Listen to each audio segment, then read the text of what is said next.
Hello my dears and welcome to my channel. As always, I am very happy and grateful that you've chose to spend your time with me. And the ways you can support my channel: like the video if you enjoyed it, subscribe so I can appease the mighty algorithm and be seen by more people, or click the notification bell of when you want to be notified of when a new video comes out. And I hope that you are all doing well, but if not, I do hope things will get better for you soon. But in the meantime, join me in meeting the tarot of the guiding muse. Let her journey kindle your introspection.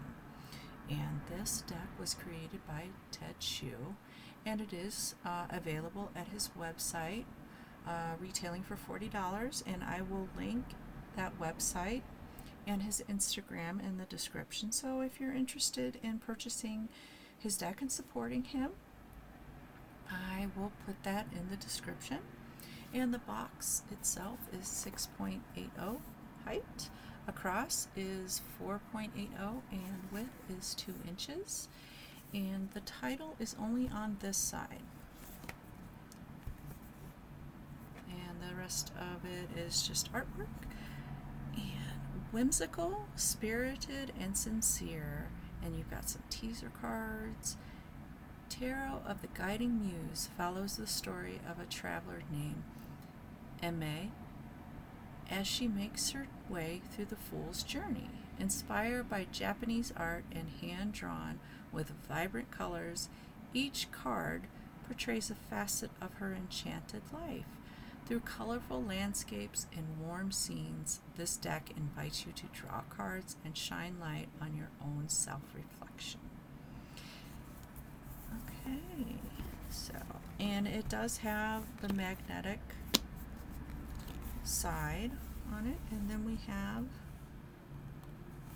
Miss Aimee on it, and we have the guidebook, and we do have the ribbon. I guess I didn't, as you can see, the ribbon does reach it, and you can pull the guidebook and the cards out. And yeah, unfortunately this box and guidebook picks up fingerprints, so forewarned. Alright, so the insert is removable. I am a little disappointed that it's already showing signs of ripping, and I've had this deck maybe a week or so. But if it does get to the point to where it starts ripping and, you know, just damaged and everything, you can remove this. It is removable. The ribbon stays in the box. As you can see, it's not connected to the insert, so you still can get the ribbon. Okay. If you work with reversals, they won't be revealed. Alright, so in my tarot videos, I do the side-by-side comparison. And that's just to give you an idea of the differences and similarities from the standard Rider-Waite. And if you're a beginner, you're looking to move on to another deck that's similar to the Rider-Waite, I give you those views to see if it's something you want to move on to, or if you're just an avid collector, you want to add it to your collection. So the deck that I'll be using is the Radiant Rider-Waite Tarot, and you can check that out at US Game Systems. Okay, so this is Ted Hsu's first deck. I don't know if I mentioned that or not, but I'm mentioning it again. And he did not change anything. He's kept it traditional. And he kept the majors the same, didn't change any of the titles. And it has the Roman numerals, and it has the title. So we will go ahead and explore the major arcana.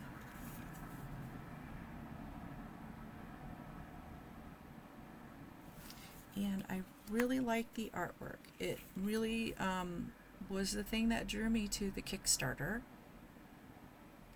And I was checking out the campaign, and if you're new to Kickstarter, when it debuts, or whatever they call it, when it um, is open to backing, they will sometimes, a lot of the times, put some of the cards that have been completed so far, and you can kind of get an idea of what cards you're getting, just like a little preview.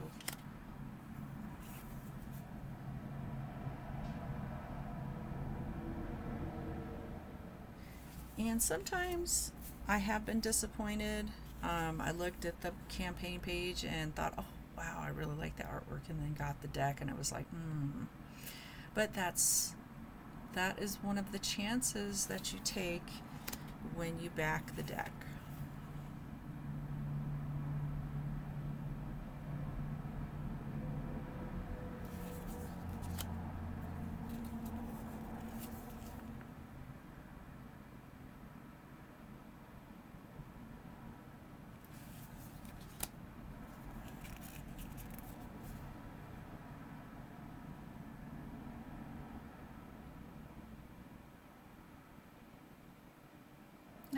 I really like this Hermit card, the way that she's in her room and she's looking out the window and reflecting.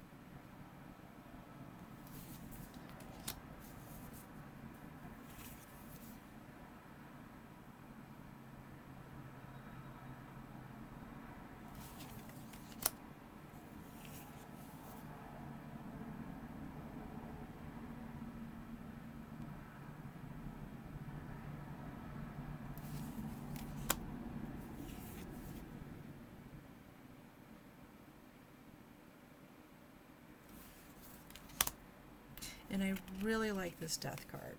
I really do. Because of the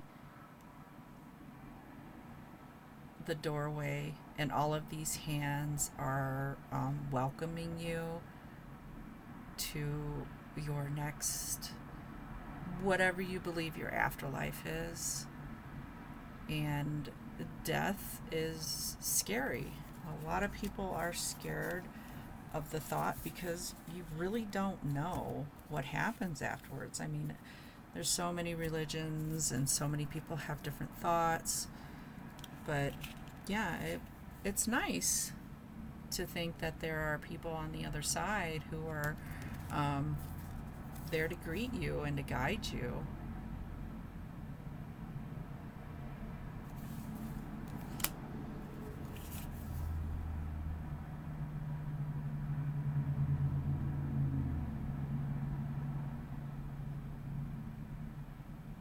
And I do like this Devil card too, because it's, the devil is just always, in the back of your mind, and it's very subtle,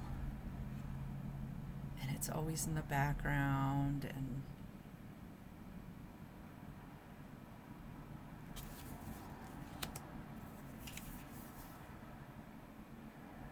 the Star card is very pretty.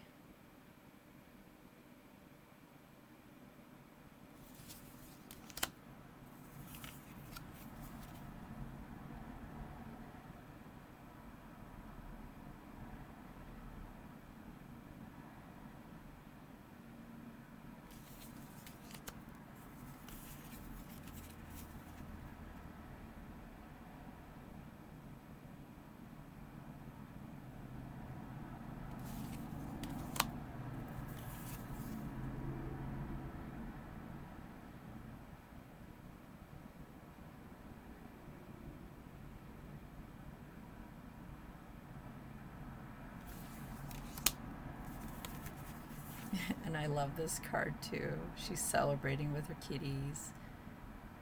And yeah, the World card can sometimes represent you've reached the end of something and it's time to enjoy it. Okay, so coins, which represent the pentacles. And that's the only slight change.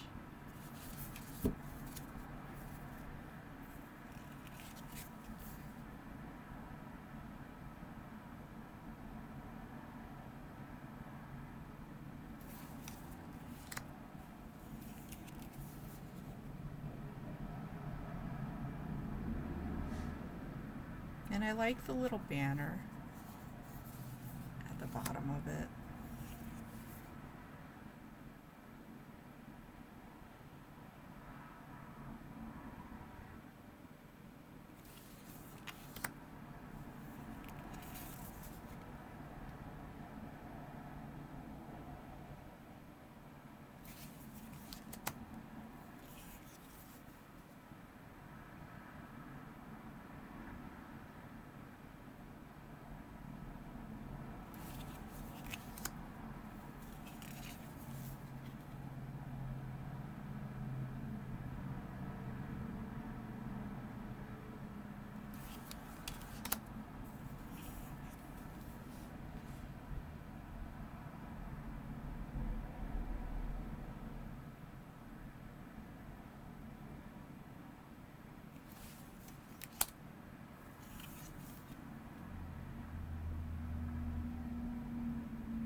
And I love that he has a turtle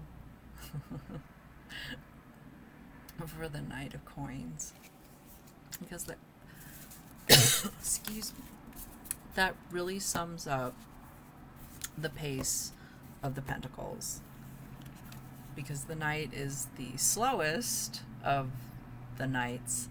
And yeah, a lot of people I've heard in readings refer to it as moving at a turtle's pace.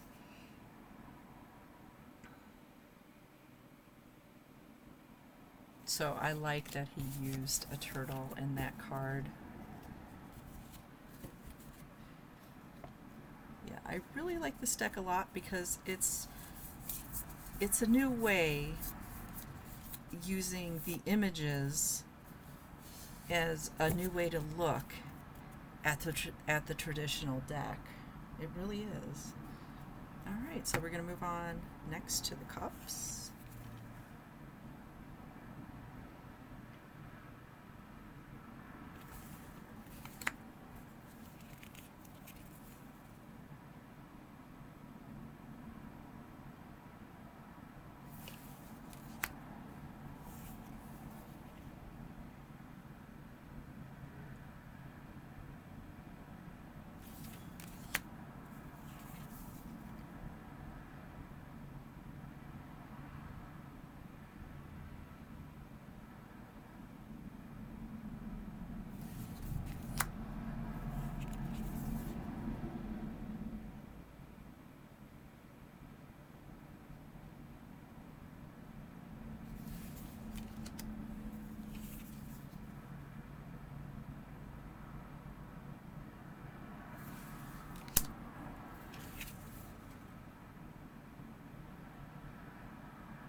And I would. I don't endorse a lot of decks as beginner decks, but I think this would be a good beginner deck. Something that, after you've kind of gotten familiar with the Rider-Waite-Smith, yeah, I would endorse it.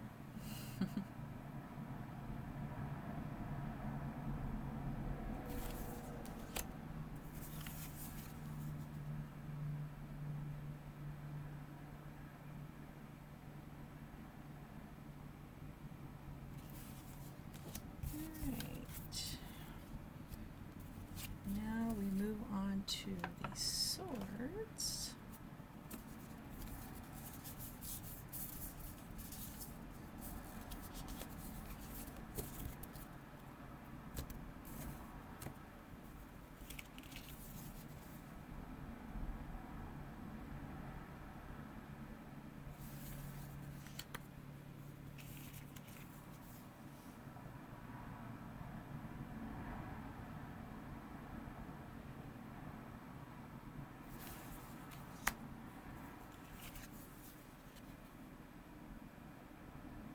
And I like the little subtle swords in the back right here.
Swords, and last we have the wands.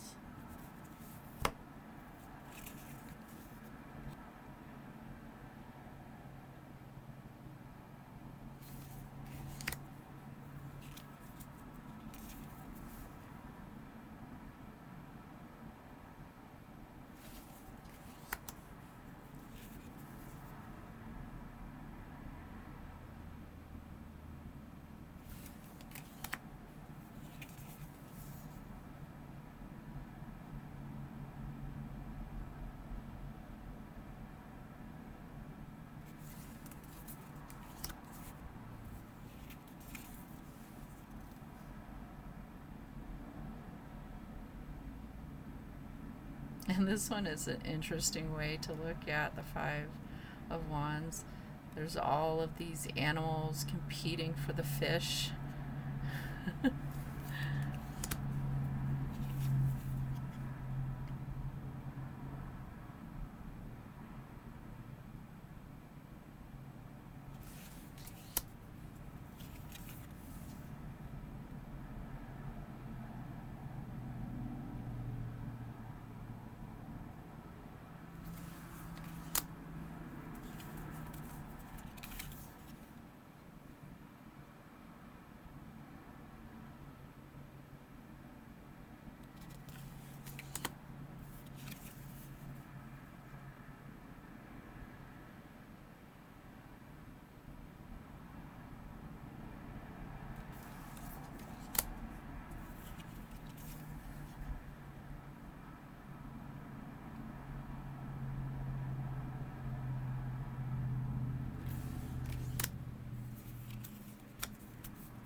and that is the deck itself.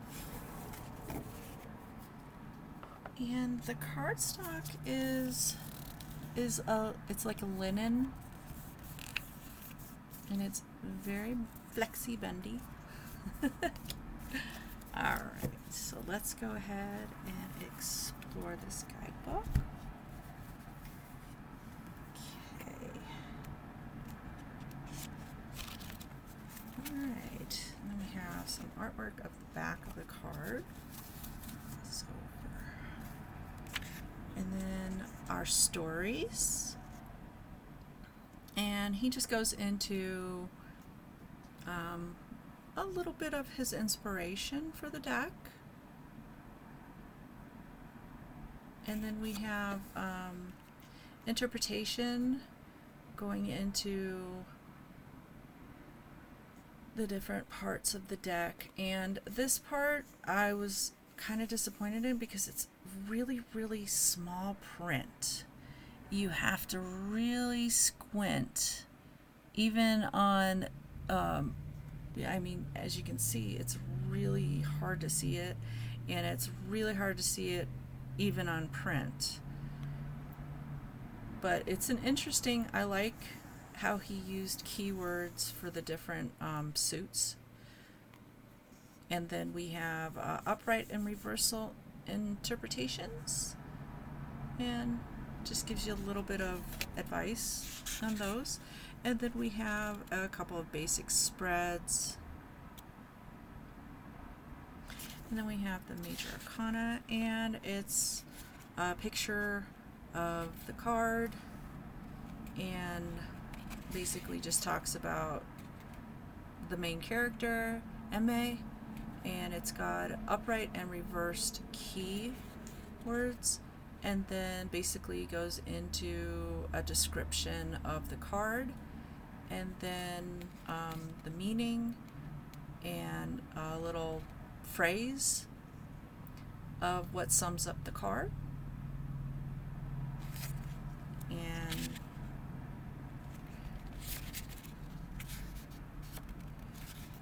I like this part where it's just a one sentence that talks about the next step of the journey, and then you go into the minor section, and it's basically the same. He doesn't minimalize it like in other guidebooks that I've seen. He tells you what she's doing and upright reverse keywords, and then describes a little bit about the card, and then has the meaning, and then a phrase. So it's really nice that he keeps it the same throughout the whole guidebook. And it doesn't, there's no separation page, it goes right into the next suit. And it does that through the whole book.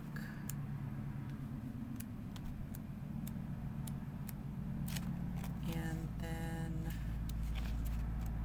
at the end, we've got the back, and then has a little, marketing blurb where you can find his stuff, and then the copyright page. All right, so shuffling, because they are bigger. If you have long hands, this deck should not be an issue. But if you have little to medium chunky hands like I do, it's But also, it is flexible, so that does help with shuffling. It really does. So as you can see, it's not too bad. I wish it wasn't so big, but so shuffle it that way. You can do the overhand, and they do shuffle pretty smoothly. You can do the side by side if you wish. I don't really like the side by side. Some people like to use it, but yeah, as you can see, it's all right. It's all in how you like to do it. Or you can just spread it out onto your table or whatnot a little bit neater than what I did, and pick the cards out there. So there's a lot of ways that you can shuffle. There's no one right way, and I will always say that. It's personal preference, and don't let anybody tell you differently. All right, so let's go ahead and see what card wants to pop up. The Eight of Wands. All right, so the Eight of Wands is the movement card. Okay, let's see what we got here. Eight of Wands. She speeds up. Upright, speed, excitement, results, reversed, mistakes, hamper, hasty. MA rides her agile jackalope, propelling towards each target. She shoots quickly, knowing that her opportunities are fleeting. Zoom! All right, so that is basically all I have for this lovely deck. Let me know what's your thoughts. And if you did purchase it after seeing my video, please let me know. I really like to hear that I've helped in you gaining another deck. If it's a no for you, let me know your thoughts about it as well. I'm always interested. Just because I like a deck doesn't mean that everybody's going to like it. I understand that. I know sometimes I'm just like, oh God, why don't you like this deck? It's so great. But yeah, everybody has a preference. So once again, thank you so much for spending your time with me, and I hope that you will join me with a future video. But until then, take care and goodbye, my dears.